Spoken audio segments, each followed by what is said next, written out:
time for the Ron and Brian podcast. Get ready to fill your ears with the latest news, politics, current events, and whatever else we feel like talking about this week. And now, your hosts, Ron and Brian. All right, good evening, everybody. It is Sunday night. It's 8 o'clock, and it is time for episode 265 of the Ron and Brian podcast. Brian, how the hell are you tonight, my friend? Listen, Ron, it has been a week of ups and downs. It has been a week of trials and tribulations. It has been a week. And I'm going to tell you something. The one thing that I had, as my rock, the thing that was holding me steady, that was my foundation, was knowing that this evening I was going to sit at this computer a little too close and talk to you. All right. Well, I feel the same way. It's always one of the best hours of my week. And let's get right into it, as always, with our drink of the week. Drink of the week. Na zdrowie. Salud. Drink of the week. Sláinte. Prost. Drink of the week. Drink of the week. Drink of the week. Drink Brian, of the week. what are you drinking? Ron, it's summer. It is. hot. It's not It's only hot. summer. It's hot podcaster summer. Hot Podcaster Summer. And that means it's time for me to start drinking my summer ales. Nice. All right. So this week, what do? I go out to Brooklyn, where we have Brooklyn Brewery's Brooklyn Summer Ale. Ron, summer in Brooklyn, it's all about following your impulses, winging it from beaches and barbecues to stoops and rooftops. Brooklyn Summer Ale is a refreshing, flavorful pale ale made to accompany you on all your warm weather adventures. It's refreshing, it's crisp and smooth, it has a light body, plenty of citrus flavors, and delicate hops. Enjoy on a summer day to quench your thirst. Summer Ale, it's a light and zesty beer brewed with warm temperature adventures in mind. It's the perfect companion for long summer days by the pool, in the yard, or sitting at your girlfriend's dining room table because you need to podcast on a Sunday. Beer Advocate gives this a score of 81. It's 5.0 ABV. Ron, this is Brooklyn Summer Ale from Brooklyn Brewery. Take a sip. How good is it, my friend? That's good. That's good. All right. See, what I like is that it's heavier than a lager. Okay. It's more flavorful than a Pilsner, but it's not over the top like an IPA. Got it. All right. Well, that's very good. Is it crushable? It is. I'm going to say I'm going to have 2 tonight, and that's going to be enough. All right. Good deal. It's not. I would not describe this as a crushable beer. Ron. Yes. Ron. Yes, my friend. Ron. Yes. What are you drinking? So, Brian, you often ask me to push myself out of my comfort zone given weeks. I think the last time I really pushed myself out of the comfort zone was back at the 2019 Philadelphia Podcast Festival, where we were broadcasting from Tattooed Moms, and I had to drink a pickle-tini because the crowd decided that was going to be our drink of the week that week. Well, our good friends at Tavor, knowing my aversion to pickles, they reached out to me. They said, Ron, nut up or shut up. They sent me from Prairie Artisan Ales out of McAllister, Oklahoma. They sent me the Spicy Pickle Monster, Brian. This is a sour ale with dill pickles, hot sauce, habanero flavor, and FD&C yellow number 5. It clocks in at a solid 5.3%. It definitely, it's got an interesting hue to it. I mean, you can definitely see the FD&C yellow number 5 at work here. Sure. It's got a deceptive nose to it. You can't really smell the pickle or the pepper. Okay. So let us take a sip of this. Let's do this. The Spicy Pickle Monster. Listen, Ron, we know your comfort zone. You are fruity fruit. Oh. He's gone out of his comfort zone this week. However, what are the results? So it's not, hold on. Oh, He was at first going to say it's not bad, but I think he's actually going to come back and say it's pretty good. So it's sour, and I think Right. that's probably what saves it. I think if they went with a straight ale, but I think Mhm. the sourness and the pickle aftertaste kind of complement each other. I'm not getting much of the jalapeno though, or the hot sauce. I would have Okay. expected this to be a little bit more spicy.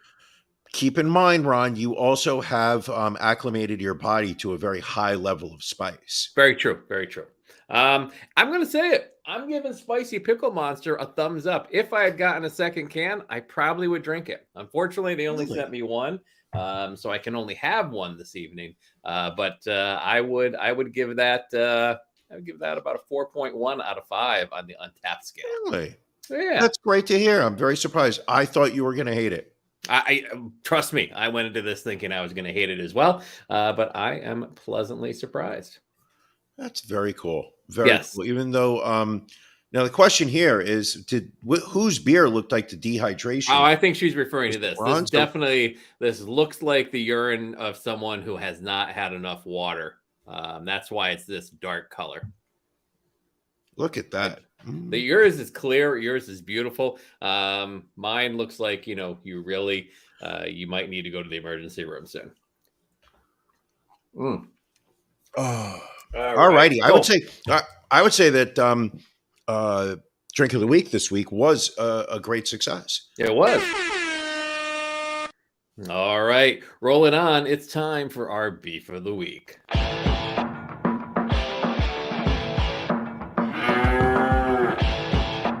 Ron and Brian's Beef of the Week.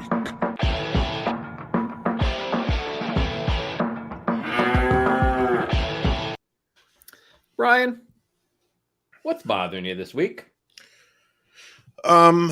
People who deflect responsibility when they have made the mistake.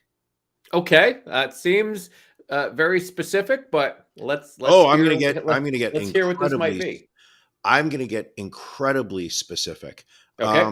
As many friends of the show know, the lady and I have been on the market for some real estate. They Yeah. say it's the only thing that they're not creating anymore, and that's real estate. We're looking for land, large plot of land. All right. Thinking about, I suggested we buy, some acres upstate. Finally, I've always wanted to build that log cabin. That, Sure. I've been dreaming about. No computers, no Wi-Fi. Just go off the grid. Just a working fireplace. Cook our Finally, meals write your over it. manifesto. Yes. Unfortunately, the lady really prefers to live in a place with some Wi-Fi. So what we've agreed upon is a condominium in West New York. Okay. That is what we've been looking at. And as part of a purchase process, Ron, you're a man with a significant real estate portfolio. Sure. You Exactly. understand, all the different steps that go along. One of them is this thing called a home inspection. Yes. You're familiar with these. Well, you have them when you are purchasing real estate. Yes. Correct. So you've got so my understanding is that the buyer reaches out to a home inspector, comes to an agreement on date, time, whatnot, and the Right. home inspector shows up on the agreed date and time and does a walkthrough of the domicile, noting if there are any areas of insufficiency that Correct. need to be corrected. Yeah. Okay, so I scheduled a home inspection this past Friday Okay. with a home inspector who operates in the New Jersey market. Good start. Okay, this person was recommended from 2 different sources. All right. Okay, not one, two So that's independent. twice as many. 2 independent. They don't even the 2 people don't even know each other, but they both recommended this guy. So I reached out to him. We had a great conversation. He walked me through his process, his costs. I said, great. I said, we want to move forward with this. When can you do it? He said, you know what? Let me get back to you. I'm on the road right now. When I get back to my office, I will. His office is probably his dining room table. I'm not judging. So he says, I'll get back to you. So he texts me 2 dates and times. Okay. I can do it Friday at Friday 9:30 in the morning, or I can do Monday at noon. Right. And I said, no. Let's do Friday. Let's do get Friday this at ball 9:30. rolling. He replies, okay.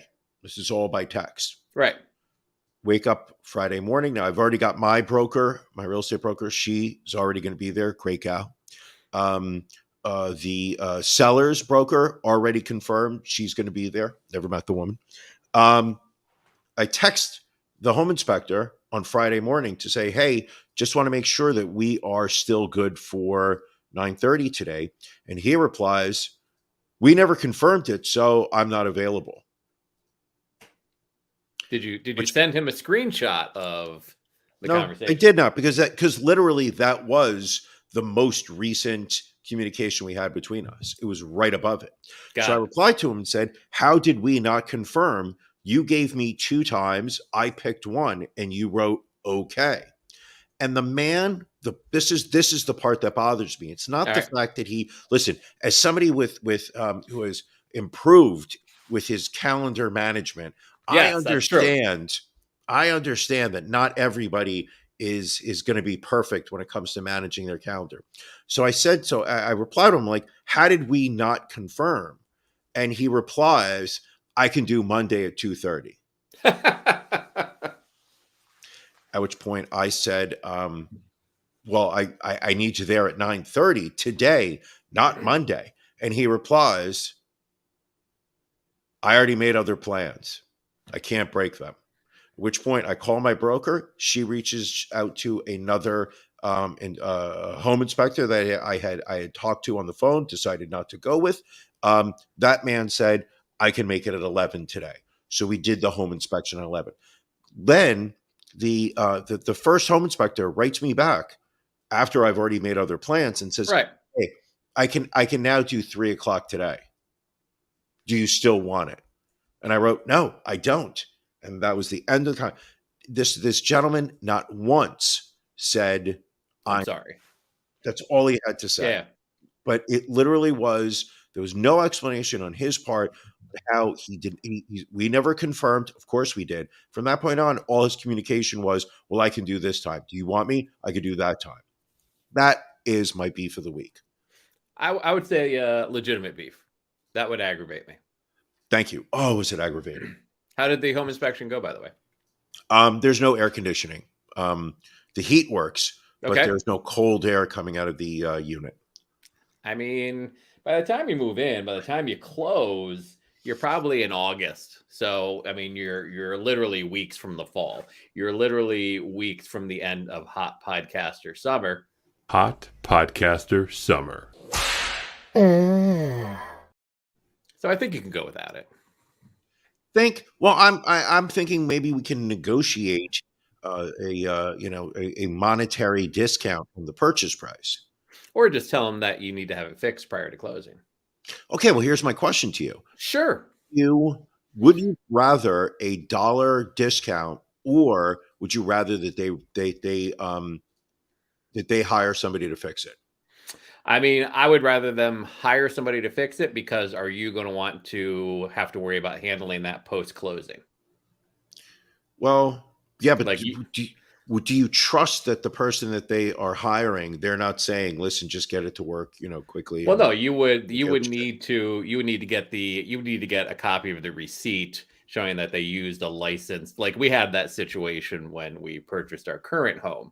Is we needed radon remediation, and the guy was like, "Oh yeah, I hired someone to bring them in." And when our realtor was like, "All right, just send over their licensing and contact information," he went silent for a day, and then he was like, "Oh well, I found," because he was just going to have somebody come in and half-ass it. So sure, you need to, again, it's up to you. I mean, personally, I would want working AC when I move in. Like, do you want, if you're moving in July or August, do you want that apartment to be air conditioned as you're moving all this stuff into your apartment?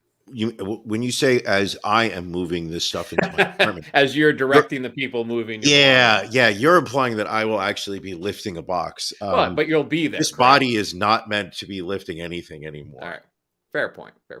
Ron, I know you're drinking your pickled-tini right now. Yes. What is what's bothering you? So this week, Brian, I gotta say, and this is one that you've used over the past couple of months. It's the weather, Brian. The weather has been absolutely ridiculous this past week. Yep. It has either been hot and muggy, or it has been ridiculous storm conditions. We have been under flash flood advisory here. The only good thing is that my water systems in the basement have been completely tested by the rainfall, and we're dry. We're dry as a baby's bottom. That's great. That's great. Yes. Well, no, I But, mean, you go. No, I was just gonna say it was just even earlier. I was lights flickered a little bit. We had a pretty intense thunderstorm, so I wasn't even sure if we would be able to do this broadcast. But the storm seemed to have passed by at this point. And how has the weather affected you? It's just frustrating because you want to like sit outside, you want to relax, maybe have a cup of coffee in the morning, but when you walk out and it's just hot and muggy and sticky and gross, it's a tough situation. We've hit that time of year where by the time I get to the subway in New York, it has already caused me to sweat through my undershirt and sweat into my work shirt to the point where literally I've sweated through as I get on the subway, and it's so hot and muggy waiting on the subway platform that by the time I get onto the air conditioned subway car, I am just profusely raining sweat down my face. And it is an embarrassing look when I get to work because Sure. my work shirt, most of them are blue, is just glued to the back, just literally soaking wet. The front is soaking wet. Then as soon as I walk into the office, people start talking to me as if like, hey, let's start the workday, and are completely ignoring the fact that this man needs to put cold water on his face. This man needs to stand in air conditioning and drink a large bottle of water to start to cool off before he can start integrating work into his life. I mean, would it make sense for you to maybe wear like a short sleeve polo to work and then carry with you your dress shirt and undershirt to change into when you get there? Would it be smart? Yes, but I'm not that guy. All right. Well, it's not going to get any easier for you, Brian, as the world had its hottest day ever recorded globally last Monday, July 3rd. The average global temperature reached 62.62 degrees Fahrenheit, surpassing the August 2016 record of 62.46 degrees Fahrenheit. The southern U.S. suffering the worst. In China, temperatures above 95 degrees. North Africa has seen temperatures close to 122 degrees, while in Antarctica, they hit a high of 47.6 degrees Fahrenheit. So you're saying Antarctica is above the freezing point? It is, yes. Climate scientist Frederick Otto said, this is not a milestone we should be celebrating. It's a death sentence for people and ecosystems. So should I be buying real estate at this point? I mean, I'm literally on the Hudson. Maybe that's a bad idea. I mean, you're better off on the Hudson than maybe along like a coastal line. And how high up in the building is your new place? Fourth floor out of 4. I mean, at least you're close to the top, so you can be hella backed out. 100%. When the storms come. If I get onto my roof with a running jump, I can probably land directly in the Hudson. I would. So all right, so you're not able to lift boxes to move into your apartment, but you can jump into the Hudson from your building. Well, the fallacy in my comment right off the bat was the running jump. I am not running, nor will I be jumping. Neither. By the way, should we tell everybody what today, Sunday, June 9th, is the celebration of? What is it a celebration of? I mean, it popped up in my calendar, apparently, and you put it in my calendar, so I would assume it would have popped up in your calendar as well. We are celebrating your left meniscus, Brian.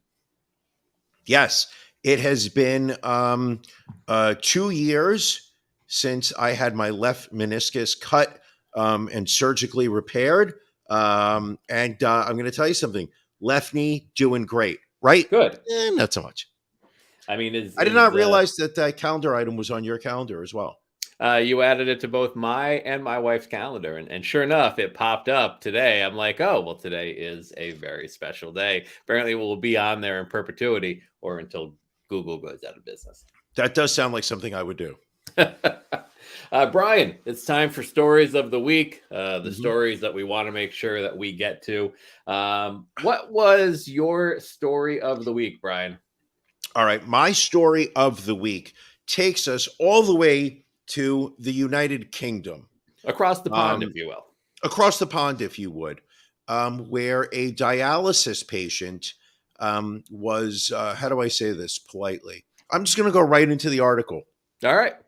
A UK nurse had sex with a dialysis patient in his car, then failed to get help when he suffered a heart attack, of which it turned fatal as he died in his car.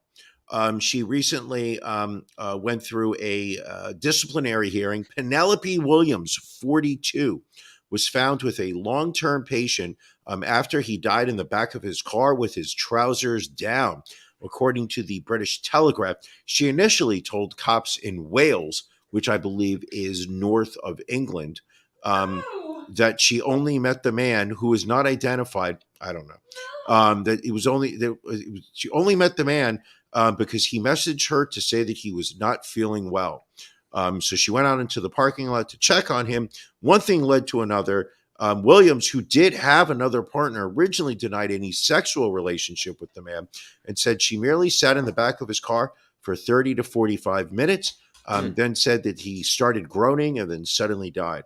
However, the nurse later admitted that she had actually been having a year-long affair with him and that he had been getting regular treatment and that they had met that night for sex. So Penelope Williams literally holding the nursing profession on her shoulders, that, you know, she is wants to make sure that her patients have such a great experience with dialysis that she's willing to have sex with them. But then really, in my opinion, just ruins the whole thing by not going out for help or at least administering some type of CPR when her sexual partner has a heart attack and dies. Now, is she facing any charges because of this? Any disciplinary action? I would think. Oh, she's losing her license. She's Okay. She's definitely losing her license. I don't believe she committed a crime. But you know, eventually, you know, she waited for a colleague who finally called the ambulance that when they got there. But by that point, it was too late.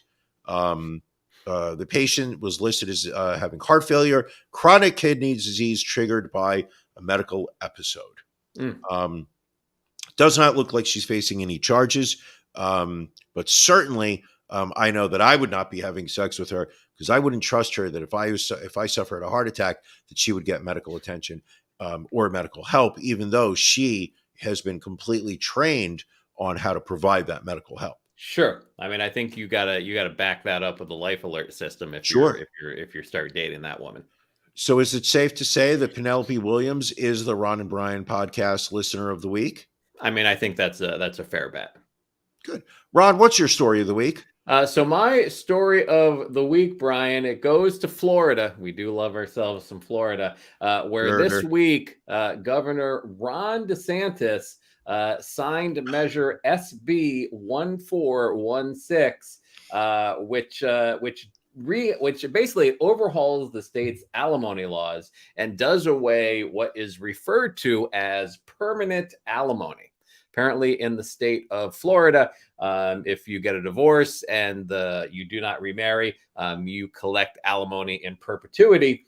Now, apparently, it sets up a process where ex-spouses who make alimony payments can seek modifications to alimony agreements when they want to retire. It will allow judges to reduce or terminate alimony, support, or maintenance payments after considering a number of factors. Now, the story itself, Brian, is not the reason why this is the story of the week.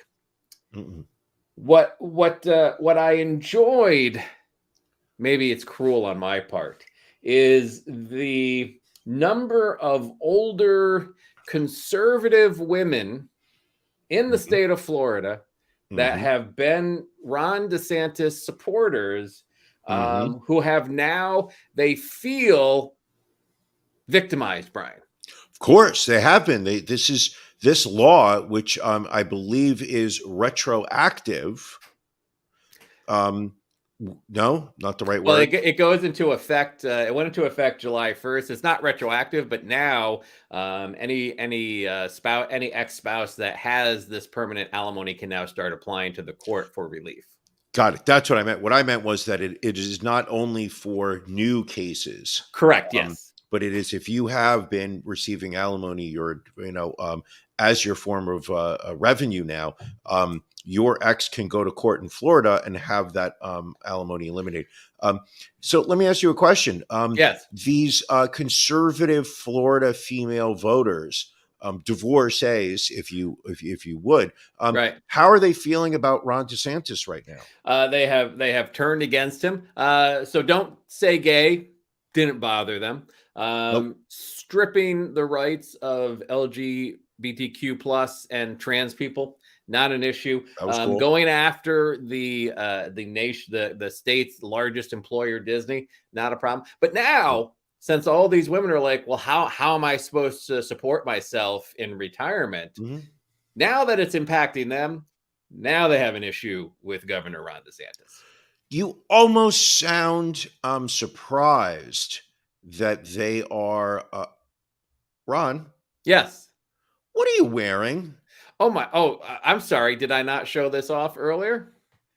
We've talked about some new merch drops, and this is, take a peek. This is the new Ron and Brian podcast hockey sweater. That's right. It's not a jersey. It's a sweater.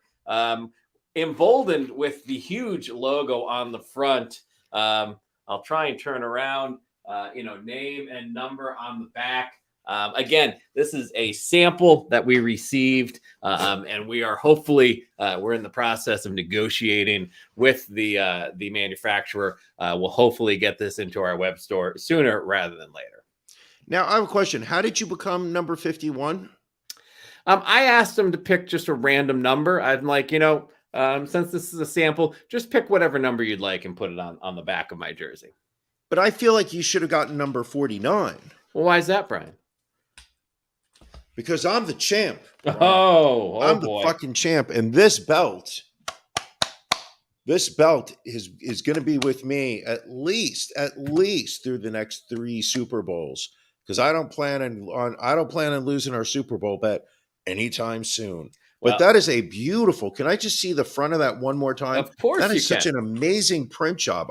There's absolutely no degradation or pixelation from what I see. No, it's they did a fairly good job on it. And as far as the number, Brian, all I can say is dress for the job you want, not the job you have.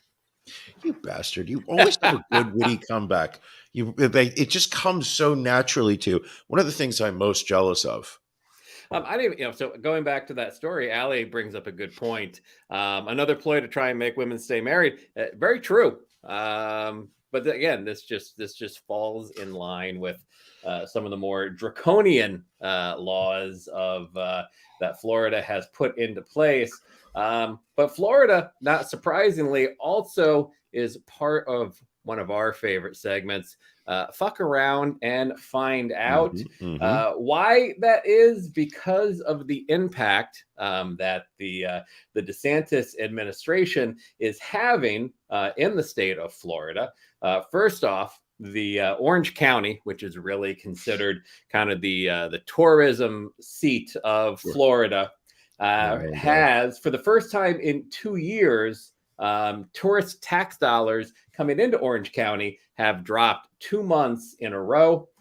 In April, Orange County took in about $33 million in tourist development tax money. In May, that number went down to $26 million. That is a 7% drop, almost a 22% decline month over month. May, traditionally, when you start having schools get out, you have Memorial Day weekend. Typically, you see an increase. Not seeing it this year. And in addition, there are a number of conventions that have started to pull out of Florida, again, over states' recent laws. They lost I know you were going to go down to Central Florida for this one. This was the Con of Thrones convention, celebrating the Game of Thrones HBO show. Would have attracted nearly 2,000 people to the Hyatt Regency Hotel in August. They have canceled. In addition, the 2024 AnitaB.org Grace Hopper celebration, as well as the 2024 National Society of Black Engineers, and then the 2027 Association of Perioperative Registered Nurses Global Surgical Conference and Expo canceled and moved to another state. Thousands of hotel rooms, thousands of tax dollars leaving Florida. And if you look at TikTok, there are a number of Florida-based tourism locations and Uber drivers and things like that talking about the lack of tourist dollars, even over the July 4th weekend, flowing into Florida, or not flowing into Florida in this case. Well, it's also affecting one of their other primary industries, which is agriculture. DeSantis had the legislature pass a law that increased the penalties for companies that were employing undocumented workers. Right. Drastically raised the penalties. Such that, from what I have read, farming and construction industries in the state of Florida have been just, I don't want to say decimated, but they are struggling to find labor to provide for, from an agriculture perspective. Somebody has to go out into the field and pick the vegetables and fruits. Sure.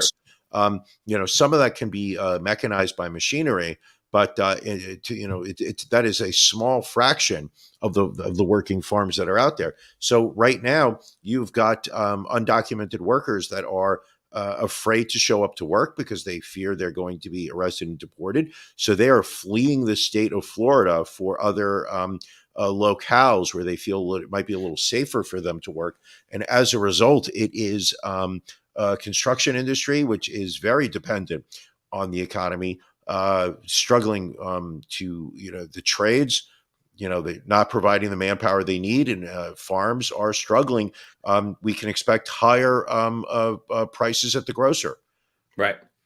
In addition to that, they just recently passed a law in Florida where they will now not recognize the driver's licenses from 5 states. I believe it was Minnesota, Connecticut, a few others, any state for whatever reason sympathetic to immigration and migrants. If you get pulled over in the state of Florida with a Connecticut driver's license, for example, you will be ticketed for not having a valid driver's license.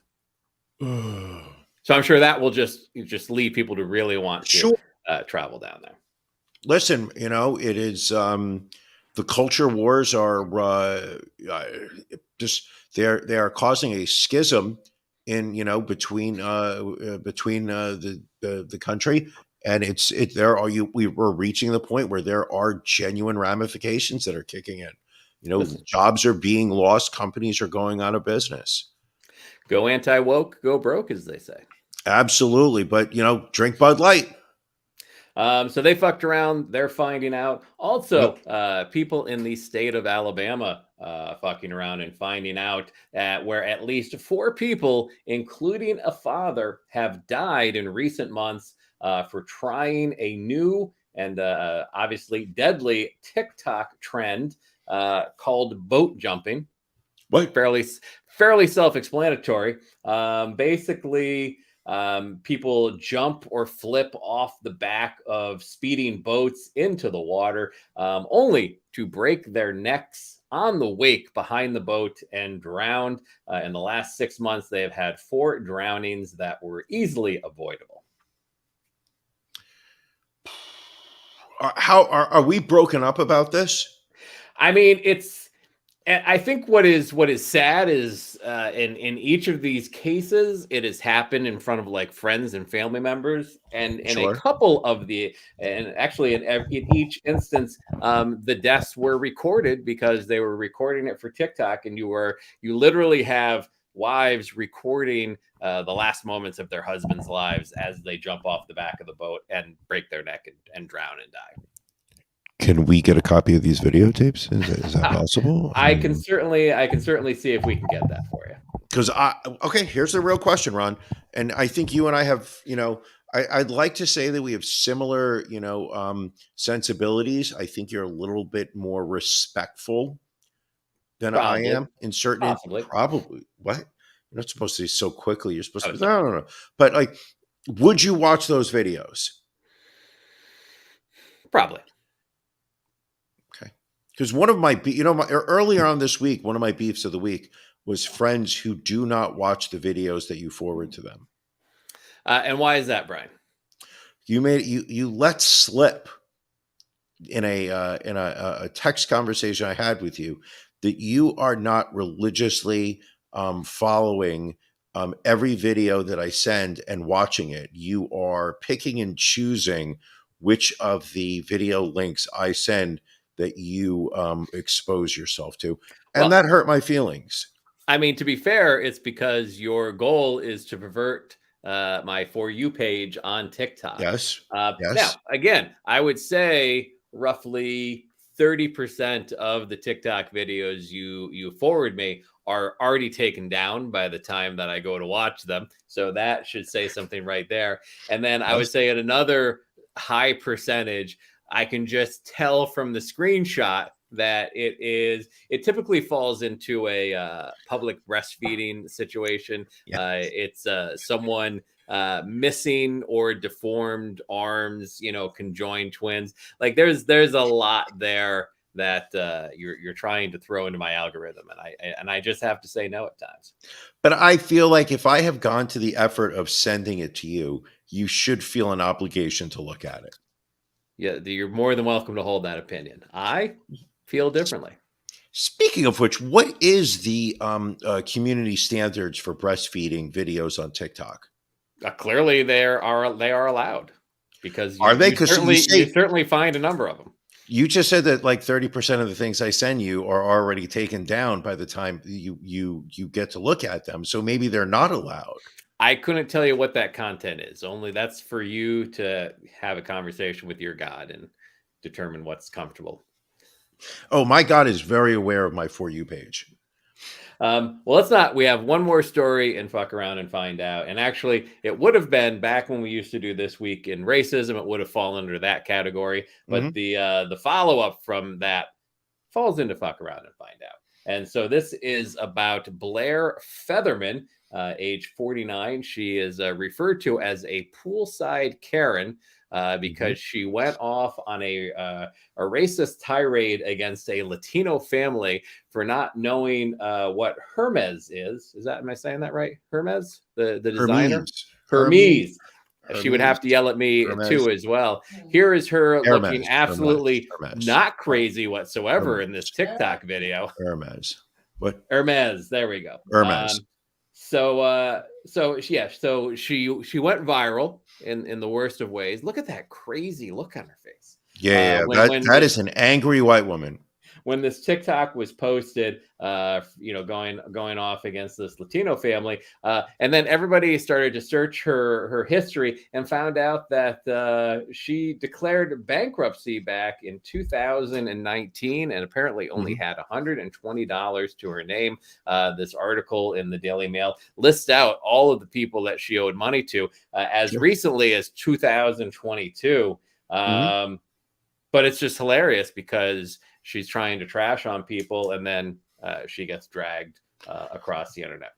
Well, I mean, the video starts in the middle of her rant, but she is literally cursing out a family at a shared pool in a residential complex where she apparently lives with her husband, where she is screaming about them having a trash Mexican party in public space. And you can hear the people responding like, we live here too. And Right. she is just out of control. And a good point in the video, the boyfriend's kid apologized. Yeah, why is the boyfriend still with her if she's a little? I mean, we do like crazy women where we come from, I'm but just that's if she's as crazy as shown in that video, then you know that she is good in bed. I mean, you said it, not me. Oh, I know. I'm getting glared at right now. I am refusing to make eye contact right now. All right. Brian, a story came out. Your favorite former mayor of New York City, Bill DeBlasio. Bill DeBlasio, my man. And his wife, Shirlane McCrae, Sure. staying married, but separating to date other people. They're Sure. also going to continue living together. Yes. Listen, they were New York City's first family. Bill DeBlasio, I believe he won 2 terms as mayor. Look at that photo of him and his future lesbian wife. What was her name again? Shirlane? Shirlane McCrae. Well, she previously identified as a lesbian. There's no indication that she will be moving forward with a relationship with a woman, but it's up to her if she does. Let's be honest here. The New York Post, the New York media sensationalized her her background. Hold on, Dominic coming in here with he's gay and he should just come out. We had no idea. Janelle just thinks the whole thing is funny. Not a funny matter. Hold on. She really thinks it's funny. Oh wow. But they listen for the time that he was mayor. I would not describe him as a particularly popular mayor. He never really felt that he was connecting with the typical New Yorker. I'd hate to admit, I'd hate to believe that some of the anger towards him was that he had an interracial marriage, that his children were racially mixed. I would hate to believe that was somewhat of the background. They did not seem to be particularly comfortable with each other. I will certainly say that. I think he even gave her a paid gig in his administration, which I think was also not particularly something that New Yorkers looked kindly on, nor was the fact that he was a Boston Red Sox fan and he cut his pizza with a fork and knife. So he really had an uphill battle as a mayor. Lived in Park Slope, Brooklyn, neighborhood I used to live in. Ron, you lived near Bill Cosby. I used to live near Bill DeBlasio, close. However, so they announced this week that they are going to be separating, but they are not moving out of their house. They're going to continue to live under the same roof as they co-parent. My take on this is, why are we announcing this? Why is this being public knowledge? Just go out and start living your life. Do whatever you want. And if anybody does ask you, hey, I noticed you were having dinner with that woman. Where was your wife? It's none of your business. Well, I think it's kind of preemptive so that it just avoids a lot of conjecture and speculation. This is a not at all awkward looking photo, I think, from Halloween, because they're both dressed in Star Trek gear. And why does she have to be the red shirt? They always die on the show. Why is his hand look so awkward on her hip? Like I've seen celebrities at those at Chiller Theater and those signing conventions have be more comfortable putting their hands on total strangers than he does on his own wife. Yeah, and it looks like he took that Star Trek shirt like right out of the package. Like you can still see the crease across the top of it, like it just came out of a plastic bag. Can I also say one more thing? I am the cuff on his shirt is driving me insane. Which part? How far apart the stripes are? No, just how much extra space there is on the shirt cuff from his elbow. Like we all know I like a a high neckline on my shirt. Right. I also like a tight cuff. That literally looks like the what's the word I'm thinking of? The bell bottom jeans Very of similar. arm cuffs. Hate Yep. that. Hate that. That would drive me insane. What else do we have? Oh, your one of your favorite activities of the entire year took place on 4th of July, the Nathan's Hot Dog Eating Yes. Championship. For a Yes. while, looked like the event may not take place because of the weather. In fact, they had announced the cancellation, but Joey Chestnut, the legend that he is, stood his ground and said, "We're fucking going forward with this." And We're sure doing it. enough, they held it a couple hours late, but he defended his title. Only 62 hot dogs this time, I think. Yeah, it was 62. His record, I think, is in the mid 70s. I think it's 74, 76. 76. Yeah. I thought he did 76. Listen, people, you got 10 minutes to eat as many hot dogs with buns. You have to eat the bun. And Ron, that was your message for all your girlfriends back in college, if I'm not correct. You've got to eat the bun. I could be wrong on that. My memory might be a little hazy back then. But it is, listen, the lady and I were at Nathan's last weekend. We ate two each. Right. The ability to have another 74, I don't know how. But you got to hold it in. You Right. gotta just, you can't regurgitate it. Just an utter, it's an impressive display of stomach expansion for, really is, I can't even imagine how you do that. But you can also say, I mean, listen, they do it every year outside on July 4th.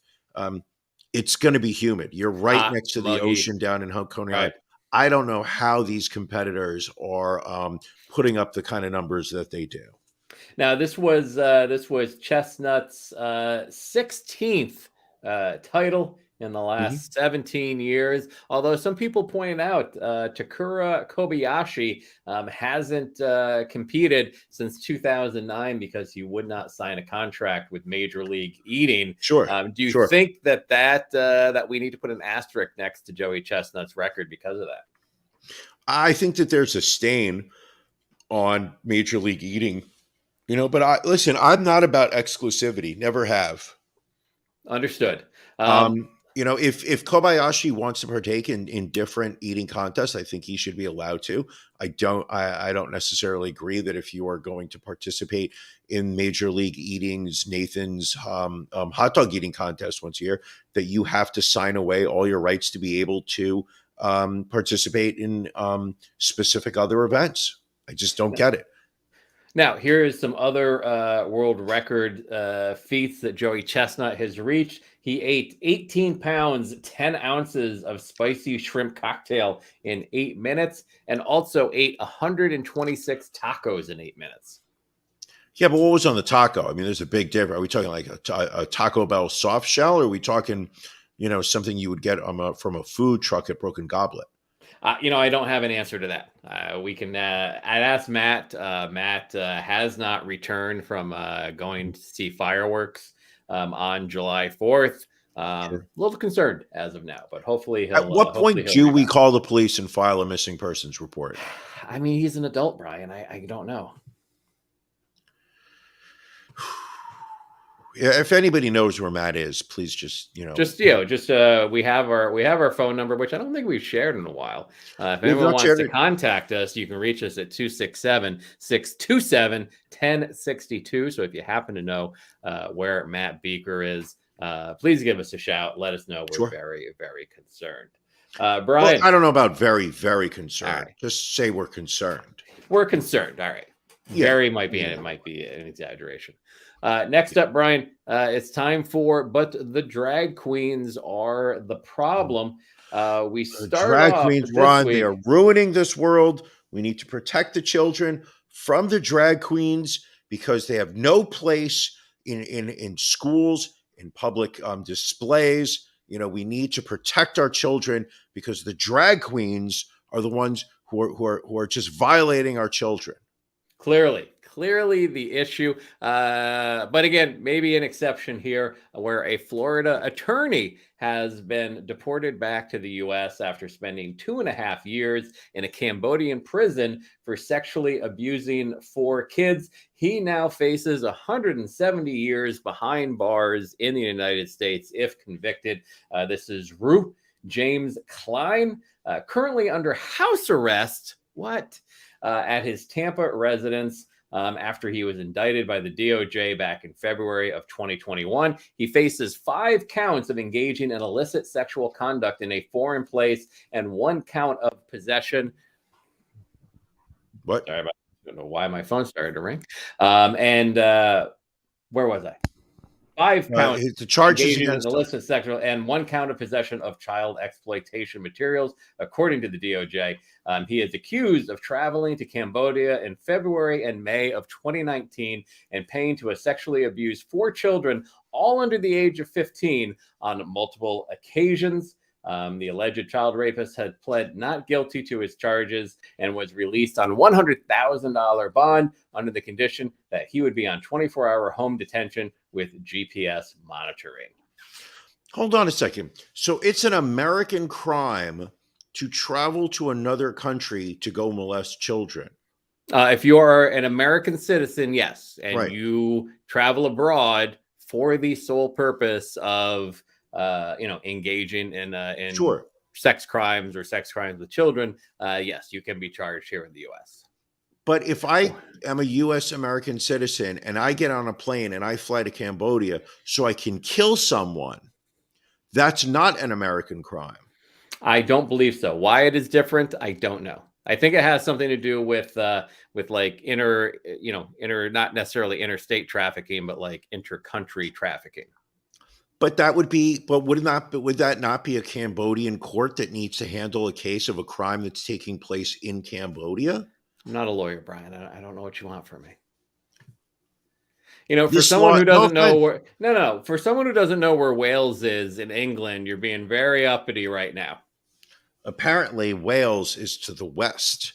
It's to the west. It was pointed out here. I don't know if you can see that here. I can see that. There you West, yes. It's to the west of England, not to the north. Well, speaking of the UK, Brian, in London, the BBC said today that it is. What did the BBC say? They said that they have suspended a leading presenter who is alleged to have paid a teenager for sexually explicit photos.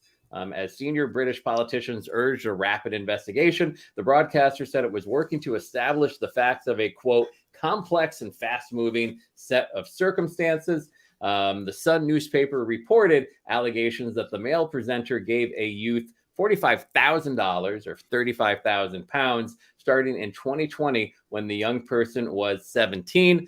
Neither the BBC star nor the youth was identified. $35,000 for some nude photos? Yes. Though the age of sexual consent in Britain is 16, it's a crime to make or possess indecent images of anyone under 18. Oh my gosh. Listen, I need to start an OnlyFans.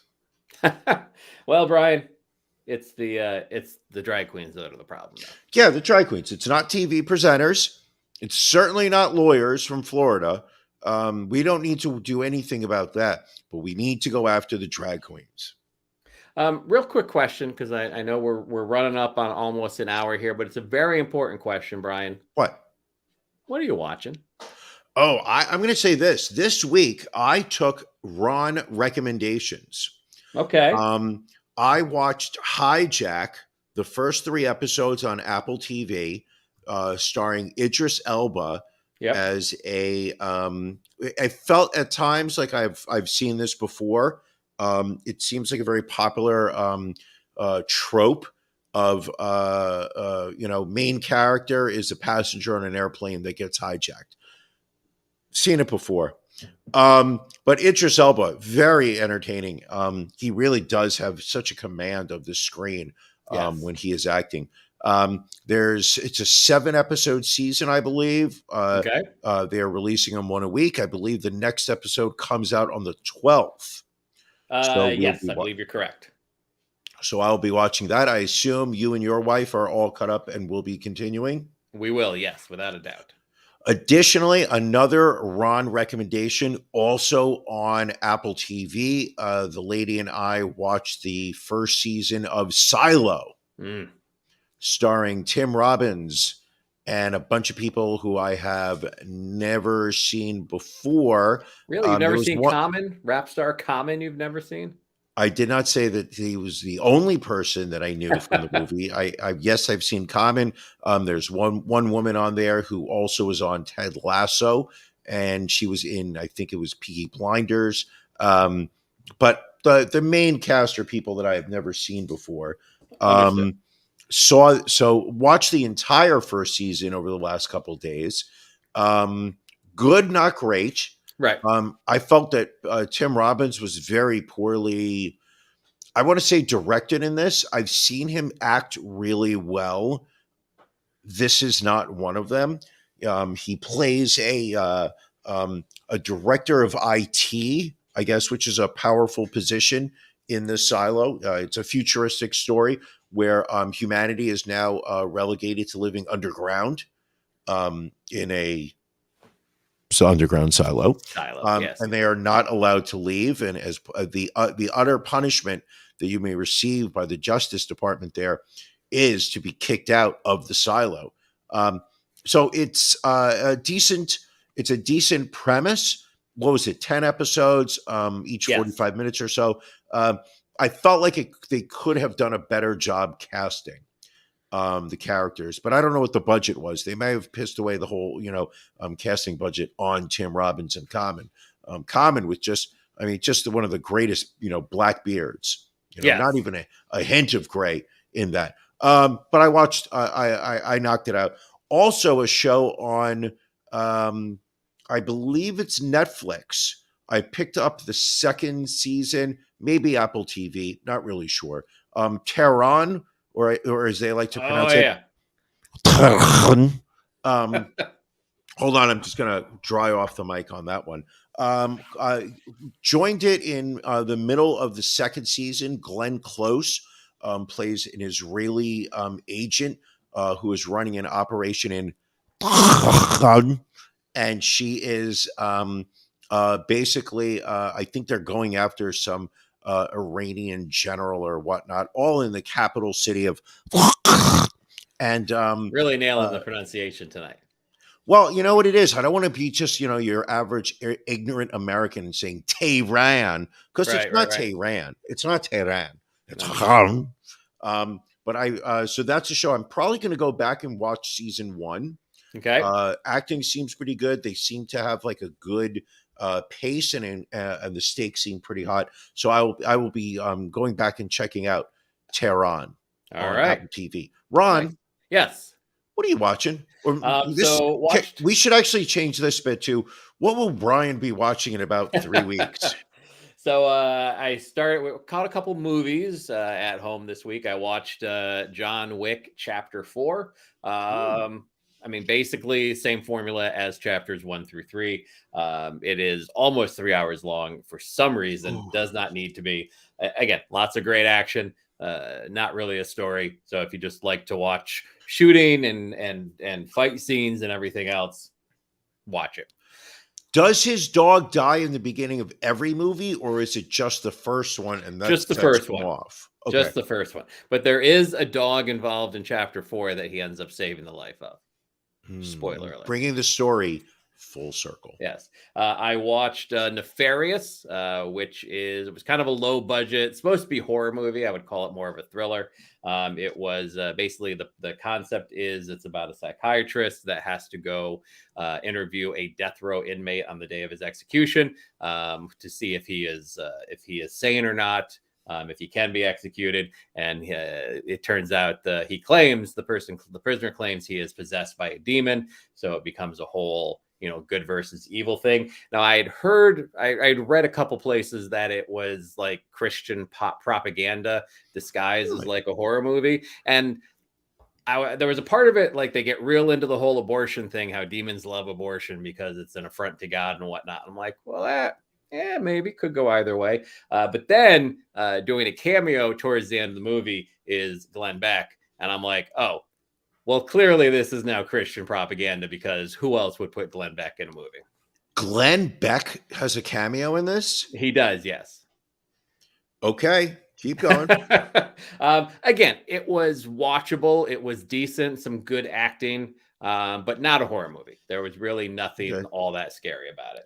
And also on Netflix, the new documentary about Wham, George Michael and Andrew Ridgeley, very entertaining. As someone who was a fan of George Michael growing up, and also just shocking that everything Wham did, they were only together for 4 years, Right? And like when you see how they knew each other from when they were kids. They had formed a couple of bands, but then they formed Wham, and just really, within a year had Wake Me Up Before You Go and Careless Whisper come out. I thought it was overall a little long. They stretched it a little bit. It's an hour and a half. It's not a docuseries. But I would recommend that. And also based on your recommendation, we got into The Bear season 1. Ooh, what are your thoughts? I like it so far. It's it's not the storyline isn't a new one, but Sure. but I think it's well acted. I think it's well written. I think it's a little repetitive in some of the storylines, and we're only about 3 episodes in, but it's one I'm going to stick with, and I'm interested to see how this plays out and how the second season goes. Keep me updated because I feel like as they continued through season 1, they started to really find their groove. And that's what I had a feeling. Like you can see like the episode 1, I think, was kind of disjointed, and then you can see them really start to find the characters and the storylines and great. Yes. I mean, I was all ready to get into Brockmire, and you said, Ron, go with The Bear. It'll be a much better choice, and I appreciate you for saying that. Listen, Brockmire, it's still on my list of things to watch. Sure. Brian, they found cocaine in the White House. Cocaine. It's an hour and 2 minutes to get to the cocaine in the White House. That was actually the first. If you remember before, I said that's the one story I want to talk about all week. That's the lead. But now it's interesting. So, when there is a national terrorist attack or crime, the DC sniper, 9/11, Oklahoma City. They can find the most minuscule pieces of evidence, and track down who the perpetrator is. But apparently, even though we have this little pouch of cocaine that probably has fingerprints and DNA on it, they're already like, well, we're probably never going to know whose cocaine this is. That's usually meaning that they know exactly whose it is, but they don't want to say. Right. I mean, what I find interesting is everybody's jumping to the conclusion that it is Hunter Biden's cocaine, right? Because he had a cocaine problem at some point in his life. Nobody is sitting there saying that they found it left over from Donald Trump Jr.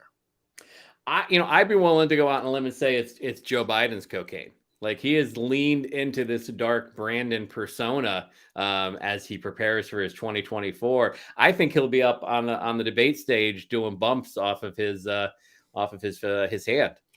Would it bother you if it turned out that it actually was Joe Biden's? Not really. No. Would it change your vote for him? Not at this point. No. Same here. I would still vote for him, even if it was his. And that says something when if you're doing coke, you're still better than a lot of the other options out there. Sure, why not? What else do you want to hit, Brian? We had a bunch of other stories, but I want to make sure we get to whatever it is you'd like to talk about before we get out of here. Before we get out of here, I think the story that I really wanted to hit was the QAnon leader, who goes by the name of Michael Protzman. Let me start. For the purpose of this story, I should start using past tense. So apparently, Michael Protzman rose to a moderate level of fame during the early pandemic.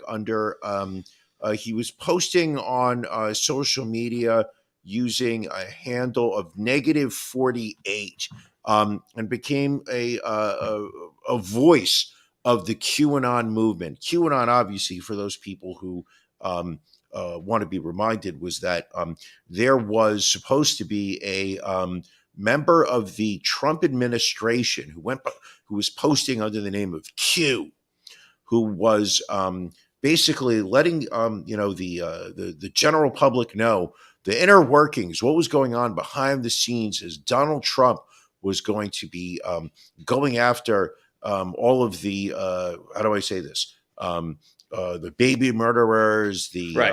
It was just one conspiracy theory after another. It literally became okay. You suckers believe this one. Well, I'm going to say something We're gonna up more the ante outlandish. now. Yeah. So it got to the point with Michael Protzman. He's not Q. He's just a QAnon leader. Right.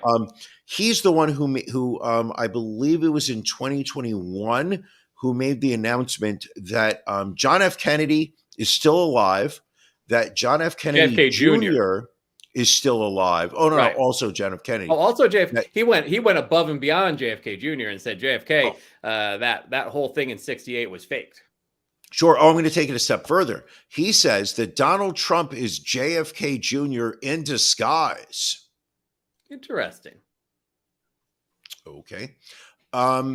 So you can already see this man's, how do I say this, handle on reality is a little off. Tenuous. However, tenuous at his best. handle on his handlebars on his motorcycle, even more lackadaisical. Michael Protzman died on June 30th earlier this year, according to a Minnesota medical examiner, in a motocross accident. However, just to show you how fucking asinine a lot of Americans are, his followers on social media are still standing behind him, that they don't believe he's dead. They believe that this is part of his master plan and that he will reveal himself when the right time has come.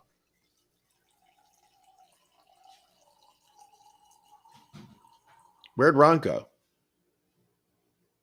All right, I guess Ron just bailed on me. The man ditched, but that's what happened. So, as I was saying, then Sorry about that. Had a little technical difficulty here. So, what happened there? I don't know what was going on. I was losing my signal. I had to switch from the hardwire to the Wi-Fi. So, apologize. Losing my signal.